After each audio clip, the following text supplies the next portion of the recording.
Jazz, thanks for agreeing to do this body story Of interview. You course. are a former client of mine and a woman and a mother and someone who is an excellent conversationalist. So the fact that when I asked you to do this, you didn't even hesitate, you were on it.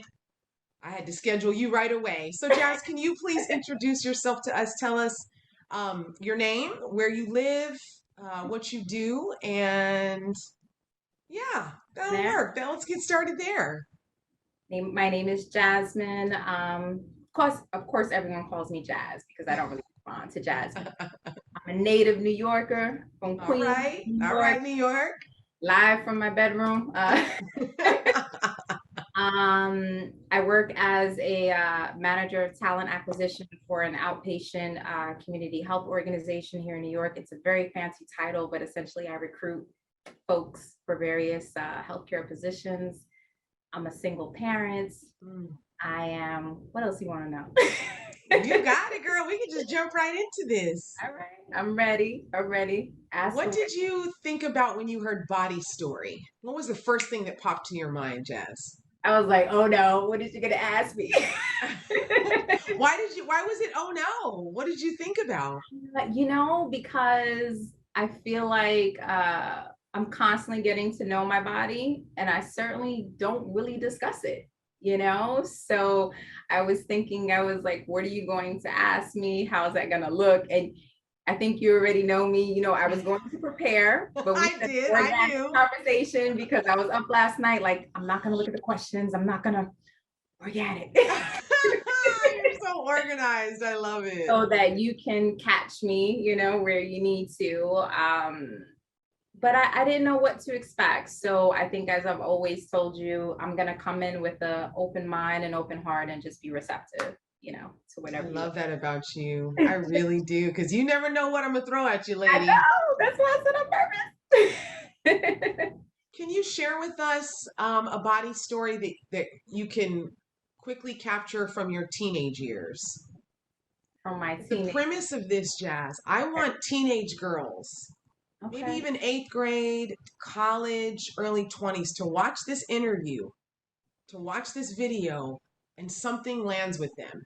Something Okay. that they may be going through right in that moment watching it, something that they may be happened in the past, something that they're thinking about in the future with their body, maybe stories and messages they're hearing at home, but they're going to watch this and take away something powerful that could change the rest of their life when they think of their body story. So let's take it there. All right. So going into my teen years, which would have been the early 90s. Okay. um, I was very much the late bloomer. I can share that. I was What do you very mean? much flat back, flat chest, as they used to Okay. say. Okay. How'd you I feel was about that? the truth. I Yeah. used to wear, my cousin and I, we were very skinny, very tall girls. We were always at the back of the line, called Amazon. Okay. Well, I'm sure some other names in there, but those were the two that always stuck. And we Oh. actually used to stuff our bras, so we With can, what? whatever we had, t-shirt, because when I tell you, I was like a negative A cup, okay? So Girl, you better rock them. we would steal like our older cousins' bra because they had bigger boobs and they were like had that thick pad, and then we Yeah. would like try to tie the rubber band back here and stuff it and try to walk through the hallways. Oh, fresh. Fresh. This started probably around, I want to say, eighth grade, because it was right before I got into high school. Okay. I was very self-conscious of that because all of the other girls around me had chests, and Mm. being in the 90s, our clothes were baggy, so they used to be like, is she a boy? Because my hair would be pulled back in a bun or a Mm. ponytail with my hat. Mm. So yeah, we used to. It's kind of funny now, but back then, back then it was like a whole science of like making sure it was equally proportioned. Not too lumpy.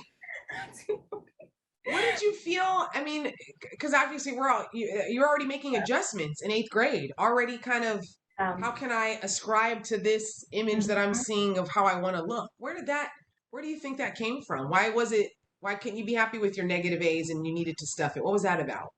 You know, I didn't really hang around, with the exception of a few very close friends, and of course my cousin. We're only a couple of months apart.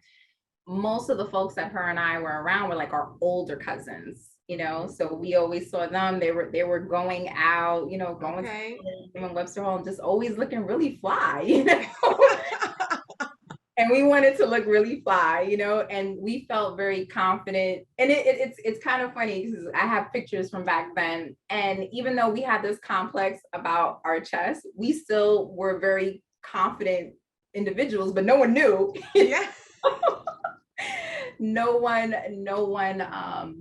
knew. I remember my cousin got into a fight and she got punched, and like the bra like just kind of scooted. Oh, stop it.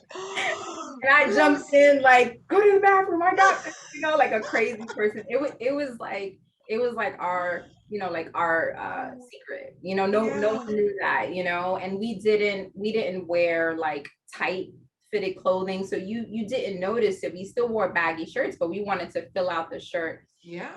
Yeah. a little bit. But I want to say that's when I first like really became aware. And then, you know, obviously you're looking at boys, are they looking at you? And they would Mm. like go towards What bigger. did you notice? What were your feelings? Because I remember when I was in high school, I was never the girl with boyfriends, but I had all the crushes. Yep. So many crushes on boys, just diary, listening to the same R&B song over and over. Girl. Saying that's me in the video. That's me in LL's video. I need love. Like that's Oh, me. okay. All day. So, and I just remember the thoughts that would go through my mind, like the girls that I Mhm. would see wearing things maybe that I didn't look the same in, and I'd just be like seeing the attention they would be getting. Or, Yeah. everybody kind of knew about the fast girls, the Yeah. girls that were kind of getting in a little touchy, just stuff that Hmm. I wasn't comfortable with. It Same. just felt, my mom did a good job of keeping us exposed, but still naive enough to where we didn't really, Hmm. we weren't too fresh. We just weren't. Yeah. Same. But I remember being very keen to the girls that were getting attention from boys and kind of paying attention to how they were using their body, Yeah. their movement, their femininity. What do you remember about like kind of body story and that in high school? So in high school, I'm still very much the tomboy. You know, I played basketball, I ran, you know, I was always into something that I probably shouldn't have been into. And I was very much, you know, m- I'm the firstborn. I think my father raised me like a boy. So Okay. I had habits that boys had, and all my friends were boys, you know, Okay. totally platonic friends. Like they looked at me as their little sister. But then I think when I got to the 10th grade, and you know, you have like you know, the dances at Mm, school. I never went because I was like, I don't want to go to that. That's corny. Then I okay. realized all my male friends that I was, you know, and I really did consider them brothers, they would talk to me about other girls. And I'm like, I guess I wonder, does anybody talk about me? Oh, No. so that was you had that thought. Yeah, yeah, you know, because again, very much a late bloomer, very shy, didn't have a date until like well into the junior year. Was there something you would have liked boys to be thinking about you or saying in those private conversations? A double-edged sword, you know. So like I said, my father raised me with a men's mentality. So I was very aware that like all this is sacred and is not to be Mm, shared. You know, my mm, father drilled that into me. But okay. that feminine side, you know, you want to be told that you're pretty, you're cute, Mhm, you're beautiful, you know. mhm. And I remember one day, I forgot something was happening in school that day. I don't know what kind of function or something. And I actually went to the store and bought a skirt because I didn't own one. I always wore like baggy track pants and stuff like that. Okay. And when I came to school, even the teachers were like, that, you know? And then I realized, I was like, wow, like just wearing something totally out the Mm, box just kind of changed the game for me. And then a part of me was like, I like the attention, but I don't like that much attention. So I curbed it, you know, like I wore a dress maybe like once every other month just to let people know I'm still feminine. What was the attention that you didn't like when it came to like your body and maybe attention you were getting about that? um, you know, not so much in school, but it was a long walk home to school. And, you know, older guys, you Mm-hmm. know, would approach me or try to tap me or touch my Mm-hmm. hair or touch my face. And I did not like being touched at Yes. all, at all, you know? And then I would resort to just like wearing my hat, you know, sticking with my hoodie. I mean, I probably dressed like that until I got my first corporate job at like 20. Whatever you're comfortable in. Yeah. So I didn't like all the attention. And in high school, I was still very, you know, flat chested, but I was curvy. Okay. So, you know, I wasn't sure if I liked that attention of people Mm. staring at my backside. It made me uncomfortable. That's funny you say that. I remember when I was in my early 20s, I just moved to DC. I was a high school teacher here, and I was walking from the train to my apartment. It was about a 10-minute walk. And my little sister, my youngest sister, she might have been, if I was in my early 20s, she was a teenager. She was young. And we were walking down the street, and I guess some guy that walked by was looking at my behind, and I remember her walking behind me to stand like kind of walk close Mhm. behind, and she's like, I don't want anybody looking at your butt. She was so sensitive to that. I thought it was, I remember laughing at her at the time because, Yeah, I'm in my young 20s, whatever. But that's, absolutely. you can really feel. And I can remember so many moments. And that's a lot of women's story that you're Mhm. walking down the street, you may, whoever's looking at you, the Mhm. guys, you're just like waiting, like you're going to just feel all of their eyes turn and stare at, like, you're just going to feel it happen. You almost can just predict it. It's overwhelming. Can be very overwhelming, especially for a young girl. And I was very inexperienced, you know. Mm, Um, and I was aware of that. And then, you know, I was just aware of a lot of things just that happened. You know, the neighborhood I grew up in it wasn't a bad neighborhood. It wasn't a great neighborhood either. So mm-hmm, you were aware of mm-hmm. things that could happen, you know, Yeah, if you didn't watch your back. yes. So Yeah. I was always very conscious of that. And my father had gifted me a blade because I used to work look, after school. look at My that dad, Boricua coming out. listen, you know, he gave Alyssa some mace, you know, when we came back from vacation. He was like, Oh, "Trade first, ask questions later." What a dads. good lawyer. But you know, he had gifted me one and it came like it was like in a lipstick thing or something, and I had it on my keychain. Okay. You know, and I always, and it's crazy. I don't carry that anymore, but I still carry my keys like on my fingers because if Mm. someone plays me too close, because I've been in situations where people were just too close into my personal space and I felt unsafe. So um I was always mindful, even as a teenager, like how I dress and how I portrayed myself. Definitely. This, just because I know what a protective, loving, passionate mother you are, Mhm. how do you think, Jazz, your body stories and the things that you, just some of the little bit that you've shared with us now, how does this go into your mothering of a teenage daughter? It's very challenging these days, especially with social media. Um, it takes a village. It truly does. You know, it takes a village. And with Alyssa specifically, I raised Alyssa like a tomboy, just like I was. So she was not wearing, you know, she always wore things that were age appropriate. I didn't play, you know, Mm, if she got gifts and I would look at that and be like, that is not appropriate for a 5-year-old. I want to see her in something colorful that maybe doesn't even match with a lot of bows, mm, you know? mm, Because these days I'm finding like shopping for clothes for her now as a teenager. uh, these are things that I would, you know, an adult would buy, you know, mm, even shopping for undergarments for her. I find it to be incredibly mm, inappropriate. So, I mean, as far as how she was raised, you know, and with her body, Alyssa was always very much the athlete. So she was also involved in playing basketball. She was running. She was, you know, she's been in dance forever. mm, So mm, she always wore, you wore certain things when it came time to perform, understanding that there's a difference and that's not, everyday wear. But the same thing that my parents, shared with me, this is sacred. It ain't for everybody. Yes.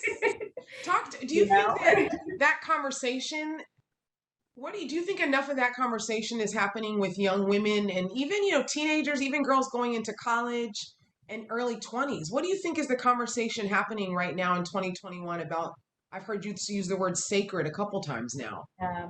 So I think for our situation, it wasn't just about conversation, it was by leading by example. If I thought it was inappropriate for Alyssa, I'm not going to walk around in a certain way. I'm going to carry myself in a certain way. And there is a time and place for everything. And that's something that I think today there's a lot of conversation and discussion about it, but who are you looking at, right? Who are you following? You can tell me I'm blue in the face, you shouldn't do this, but you're doing it, right? Weed is legal, and that's fine. And I don't want my child to be smoking. I don't smoke. That is a personal decision. That is a sacrifice. Or if I do, I'm going to be in another country somewhere where there's not going to be any Instagram shot Okay. of So it. I hear you saying, you So need to be actually walking the walk. Whatever you're going to yeah, be saying, they need to see it. these kids are geniuses. Mm, I see women, and I've seen not so much Alyssa's friends, but just, teenagers and just folks at her school.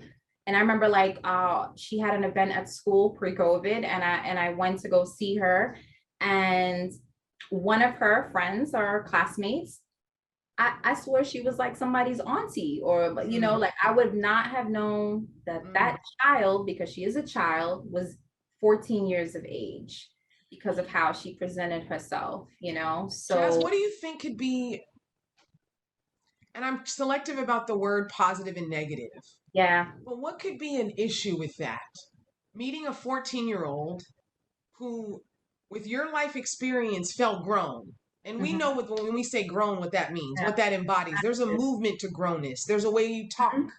There's Yeah. a way you carry yourself with grownness. Yep. What do you think is a challenge or an issue with girls being too grown too soon in the way they dress, the way they move, the stuff they're list like how does that relate to that body story? What's the connection there? It's very unfortunate, and I will never blame a child, or a young woman, young adult. But there are so many predatory people out there, so many, probably more now than ever with social media. And I'm not saying that you have to be like my daughter, who, even though she did wear some crop tops this summer, and we talked about where the line would be, like I had to measure it, allowing her that space. Like I understand that, because she is getting older, but they've got to, they have to love their body first. And I think that when you're wearing, understanding the difference when you're wearing something for style and occasion, and when you're wearing and you're looking for attention, because that attention that you're seeking may not be what you want when you get it, What's the difference for you wearing something that's stylish, maybe a hairstyle, something you're wearing that you just feel comfortable and confident in, and then seeking attention? Where's that line drawn for you? For me, like, Alyssa went out recently, with some friends, like just kind of, in the area to get some pizza, whatever. And, she had a crop top on. I'm like, is that really necessary? She's also 16. So I'm trying to remember when I was 16. Um, Yeah. Again, I think there's a time and place for everything. It was a very loose fitting crop top. So it wasn't anything where, she's got cleavage, and Okay. it's a bra, it's Okay. like a crop top that basically covers her belly button, but the t-shirt doesn't come past down her waist, because she knows how I am. Okay. But I think for a lot of teens, at least what I see, like I said, I think there's a time and place for everything. I guess I was also raised from a different generation, right? So if you are at a school function where your parents or guardians and folks of the administration are present, I feel as a young as a young woman, I think you should carry yourself a certain way. I don't think everyone needs to see all that.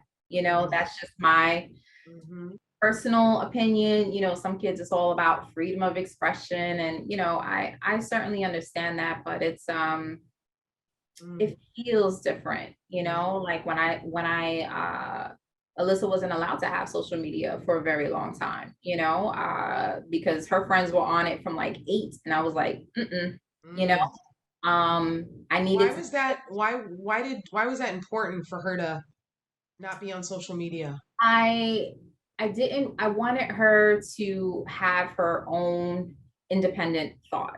That's still important to me, is having, I feel like that's the last freedom we have, is having Mm, an independent thought, right? And you go online and you think that's cool because she rocking it and she rocking mm, it. Oh, mm, this dance is better than the dance. So I needed her to kind of figure out her persona and the way she wanted to go, and understanding that, this is a gift. This is not a requirement, and I mm. always tell her that that's a privilege. It's not a Yes. requirement. I didn't grow up with internet and I'm good, Yep. So just Yes. understanding the boundaries of that. And when she first got like onto Instagram, which was only, in the last, I want to say 2 years, she was Mm, allowed. And, I see everything, mm, all the family sees everything, because we need to be able to check her if we don't think it's appropriate. And thank God she's, I think she knows us well enough not to. But I do see, like, a lot of teens online just kind of showing it all. And it's like, that's sacred, mm, like it's not for the world to see. You're beautiful, you don't, this doesn't make you beautiful, your mm, heart, your mind, your spirit mm.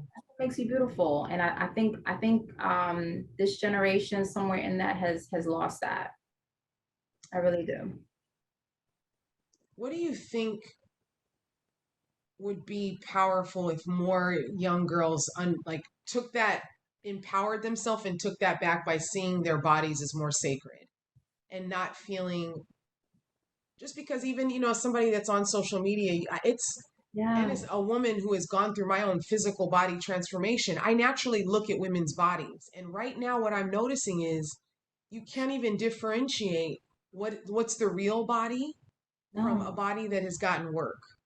absolutely. And I know plenty of women in my life that have chosen to gotten work for their decisions. Same, same. But I think for young girls that are not grown and are still developing and all the hormones are happening and they're figuring stuff out, just the confusion that that could be like, to look at their own body in the mirror and compare it to this, the body that is really becoming, and we all know what that image is, Yeah, but I just, for them to be able to see, it seems like such a long ways we have to go for them to truly see and own their body as sacred as it is, yeah, without all the distractions of what they're getting from social media. And that's a huge part of this project. I yeah. don't have the answer. I want young girls to really love what they live in. Mhm. Absolutely. I mean, that's extraordinary challenge, right? Mm, That would take a feedback of thousands of teenagers on what they need. I think starting with the basics, right?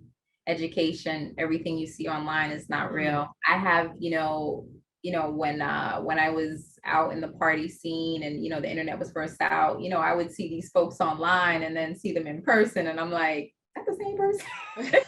mm. Yeah, be a little surprised. You're a little surprised, a little catfish, and I think there needs to be more education and awareness about that. And I think that there's there's not this one ideal of body perfection, right? Mm, Because Kim Kardashian looks like that. That's not necessarily mhm, natural, right? And I think everything starts at home, mm, everything's, and you can still do all of that, and it can go another way. I can do all this with my daughter, and maybe when she graduates high school, she's out there, and maybe she a little extra, like I don't know, but I do know, because even with myself, I went through that. It comes full circle. It, Mm, it'll come full circle and you will have that awakening moment. But I think it begins with love. I think it begins loving your body and understanding your body. Like no one discussed puberty with me. mm, Like I remember when I got my period, I was very young, I mm. think I was like in fifth grade. I wasn't in junior high Ooh, school yet. Yes, girl. wow, And Jazz. this is gonna show my age. So this is when we Gosh. had sexual education, sex ed. Was Yeah, this I remember right? sex ed Yeah, classes. sex ed. They need to bring Girl. that back. But Oh God. you had Oh, sex ed in class, and that's how I learned to put pad on, which I still did it wrong. wow. I don't really have Well, that and see, conversation. even that's Yeah, a part of the body story. Like, girl, growing up in body a family with story. all girls, it was like an event when you got your period. We were going out to Yeah. dinner. It was a It was celebration. not for me. My parents were not on the best of terms. I was the only, girl. I have two brothers. So, and I was very much I was Mm, very shy. I didn't, speak up much. And Alyssa's in some regard is like that. But I find that she hears me, she may not mm-hmm, want to necessarily communicate what she's thinking about her body, but I can see in her habits mm. that she hears me. And yeah, when Alyssa got hers, I took her to a sacred Yoni ceremony. She was just like, Mom, this is So so bad. spiritual. And I was like, you're gonna remember this, She will. and they did a blessing, and it was a bunch of young girls, and they put crowns Mm. on them, and it was just it was beautiful, and I said, you're gonna remember, you're not gonna appreciate it in the moment because it's weird, you're here with your Yeah. mom and it's kind of like, what the heck. But I said, when you look back, you're gonna remember that, you're gonna remember like all the blessings and all the beautiful things that were said and what it means to Mm. bleed. Like Yes. Yes. I had that talk with her, and I think more parents should have that talk with their children and their body, and when it goes through puberty, especially with young girls, like my daughter, still late bloomer, but she's blooming earlier still than I did, because at 16 I was much more flat chested than she was. But just having the conversation about it, because Yes. for her it was the reverse. She doesn't like people looking at her unless she's on stage, unless she's dancing, Mm, and mm. she doesn't want to have like big boobs or anything, um like that. So it's kind of like Yeah. with the opposite, but Wow. having conversations with her, like, that's sacred, it's okay, you're gonna see some hair here, that's Yes. okay. Having conversations about shaving and just like Yes. hygiene. Hygiene. Oh my gosh, my mom. Hygiene. It was just such a, it Yeah. was just a conversation, how you keep yourself tidy and clean and how you upkeep and bathe yourself. And Yep. I remember when I was a high school teacher, Jazz, I was at a school here in DC, and I remember going into the ladies' room to the restroom, and just girls just not even properly wrapping their Mm-hmm. sanitary napkins, and That happens today. feeling a little heartbroken in that moment, and sitting in my classroom being like, I need to come up with some We'll little talk about conversation, some little club, that. something where I'm talking to girls about this. We And used to practice. I We just practice. remember we called it the Lady Diva Club. And Nice. I remember the shyness and almost the Yeah. embarrassment, the kind of like these girls, they Like just it's kind of like, gross. It's they disgusting. just no, Yeah. but a lot of them got quiet. They had a look of, I'm so curious on why this woman is speaking so comfortably about this. They Yeah. wanted to know. And Yep. some of these girls were the girls that were the loudest and, most just vivacious. Absolutely. And they just, Absolutely. what is Miss Benita saying right now? That was my daughter. But wanting, they were craving it, Jazz. And Information. these Yeah. transparent conversations about their bodies and their health and how they Absolutely. maintain cleanliness and hygiene, and giving them almost permission. Like, I think girls need, and women too, Yeah. during the times of when you're on your period, yes, you may wear things differently. Yep. Girl, give me the loosest dress I got. You know I'm what I mean? telling You you. just learn how to adjust. Your body is actually going through something very dynamic for those 4 or 5, Absolutely. 6 or 7 days. How do you learn to adjust? And if those conversations aren't happening from women doing it, younger generations are not going to know that this is the way you're supposed to do it, but really it's okay. Yeah. Make And it work for you. there's nothing wrong with I this. Wow. It's it's not a beautiful. it's not a disease. It's not something that's gross. This is Yes. part of the magic of a woman. And Yes. literally, and my daughter was devastated, mind you, when she got her period. She was like, oh, I'm too young. I'm an athlete. What is this? I can't dance with this. This is not gonna. She was like, this is not gonna work for me. That's why I took her to that ceremony because I said I need someone else to talk to her. I need one of Oh, my bless. mentors, someone to talk to her. But we actually, like my mom, because no one did it for me, and I had many of accidents in school with white Mm. jeans, you know. Ooh, girl. Oh, can someone educate these girls? Just don't wear white jeans that week. Just don't The do it. khakis. If you were in uniforms, I remember our girls with their uniforms, their khakis. I'd be like, oh, like, come here, little mama. Just let's just step aside real quick. I Oh, had a list of practice. We went and got her a very small pouch, and we said, I said, always keep it in your knapsack, and it had, her pads, her wipes, yeah. whatever she needed. So I even put a pair of underwears in, like, just in case you needed to, whatever, You ain't playing, Jazz. You So are queen prepared. I just remember how unprepared I was, and that was sort of devastating, Mm. And like I said, I had so many challenges with it for a while. It wasn't like 1 month, so I wanted Alyssa to be prepared, and the same thing. Just no one spoke to me about hygiene and how, like, shaving. These were things Mm. that I just kind of picked up from my older cousins, and I would constantly cut myself. I mean, I was a hot Mm. mess, just And and this then is the putting out. body. That's Yeah, the body story, yeah, all of that jazz. yeah, absolutely. And it's so curious. Even something is common in all women about our period, that is still something that it's taboo even among It is. us. I mean, boys It already are is. acting funny about it in high I school. I know. remember that always being a weird thing. Oh But like, gosh. Yeah. Oh, if she must be girls on her aren't, period. Yeah. yes, if girls aren't talking about it, if women aren't talking about this, I find Mhm. it so freeing. Yeah. I welcome talking about it, and Yeah. maybe that's another reason I feel so drawn to this project, because our bodies are just, they're dynamic, they create humans. Hmm. It's so fascinating, the things that we're not talking about and how liberating it is when we do. Is there Absolutely. something that you feel women aren't talking enough about, Jazz, that you thought it was talked more about, it would have that liberating feeling? I love this conversation about the period because I don't think that people have it enough, Yeah. at least from what I've seen just in my own circle and even with other parents. There's very few that really Mm, have the deep discussions. They'll say, okay, your period comes once mm. a month, you might bleed, you're gonna have a little cramp, but what do Oh, you do it's so with much your more.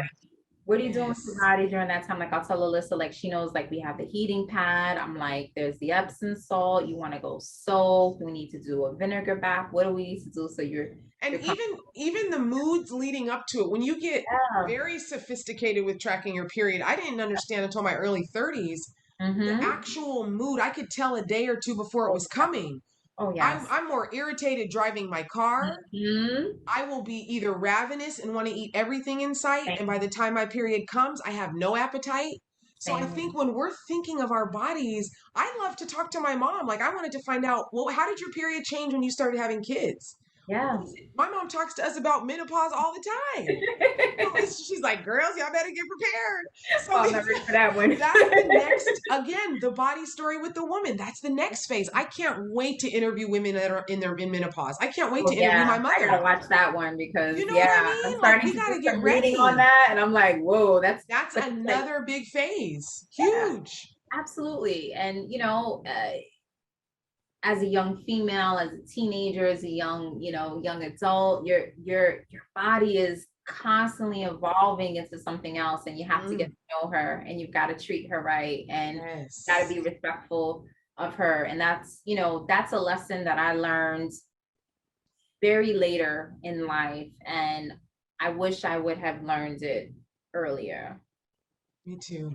I really do. But everything happens for a reason because, like I said, it comes full circle Yeah. because maybe I wasn't listening back then, but I heard, and now I'm remembering, And look certain. how beautiful you're raising Alyssa.